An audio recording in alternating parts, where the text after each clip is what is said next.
welcome to today's Take 5. Today we are going to be taking 5 in Luke chapter 11, and we are going to kick it off in verse 33. So if you would just turn there or just listen whenever you read it later. But verse 33, it says, "No one after lighting a lamp puts it in a cellar or under a basket, but on a stand, so that those who enter may see the light.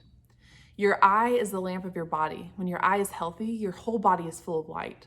But when it is bad, your body is full of darkness. Therefore, be careful, lest the light in you be darkness. If then your whole body is full of light, having no part dark, it will be wholly bright, as when a lamp with its rays gives you light." So there are two separate lamps that are talked about in this short passage. The first one is Jesus. Jesus is the lamp. Jesus is light. In John chapter 8, verse 12, it says, "I am the light of the world." This is Jesus talking. "Whoever follows me will not walk in darkness, but will have the light of life." He is the lamp that cannot be hidden and cannot be missed. The second lamp that is being talked about is your eye. And so in verse 34, it says, "Your eye is the lamp of your whole entire body." When your eye is healthy, your whole body is full of light. But when it is bad, your body is full of darkness. And so there was a couple things in this passage that stood out to me. And the first one is that your eye can only be bad or it can be good. It can only be healthy or it can be unhealthy. There is no mostly good, but a little bit here is bad. If your eye is if both of your eyes aren't focused on the things of God and one's just kind of like looking at the world, then your whole entire body is darkness. Because God demands total submission and obedience. And so you can't serve two masters and you can't look in two completely separate directions, because Jesus is good, he is holy, he is righteous, and the world is not holy, it's not good, and it is definitely not righteous. And so those are like two completely different things.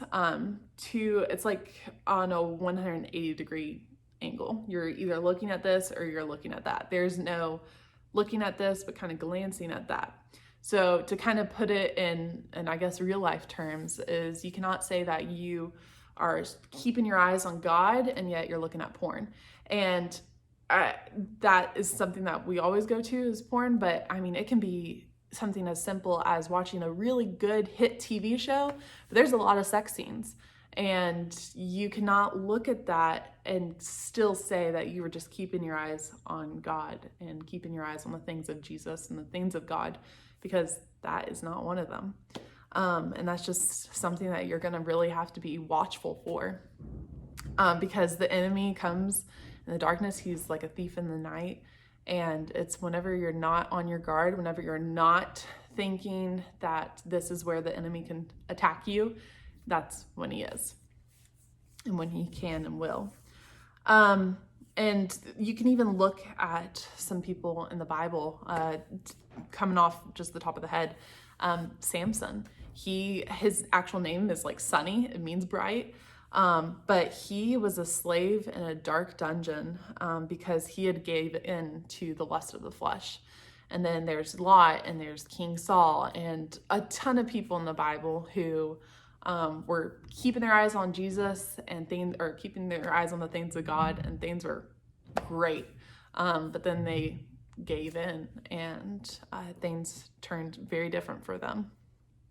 And so the second thing is to be careful what you regard as bright, attractive, compelling. John Piper says, "If it is not Christ, you'll be filled with darkness. No matter how bright it seems for a season, candles seem bright until the sun comes out. Then they are useless and put away." So this made me think of whenever you're like driving in a city and there's all those like super bright lights and you're like, wow, this is like so cool. Like I can see everything, but you can't see the stars. And the lights that you're seeing in the city are all artificial, and you're missing the true light, which is the stars. And so the things in this world can be the same thing. You can have low standards for what passes as light, and in your mind you're like, this is all good, this is all light, but then comparing it to Jesus, it's nothing. It's like a candle compared to the sun. You don't need the candle whenever the sun's out, and so you just toss that candle away. And so We, as human beings made in the image of God, we are made to see Christ in his glory. His light alone will fill us and give us the light of life and meaning to every single part of our lives. And when this happens, we will shine and we will give off the rays of Christ to this dark world. And so I want to encourage you guys to go in prayer and just ask God to reveal things in your life that you consider as bright and meet the standards of light in your life that are not from God. And if there's anything, which there probably is in all of our lives, I just want to encourage you guys to have the courage to have faith and just go after and keep your eyes on the things of God and to cast those other lights away. And just really look at yourself in reflection. And what are your eyes looking at? Are they all good? Are they healthy? Or are they not? And we want to encourage you in any way that we possibly can. So please do not hesitate to reach out to us. But yeah, I hope you guys have a great day. I hope you guys take on that mantle of being light into this world seriously. And yeah, you just share that light wherever you go. Have a great day, and we'll talk to you later. Bye.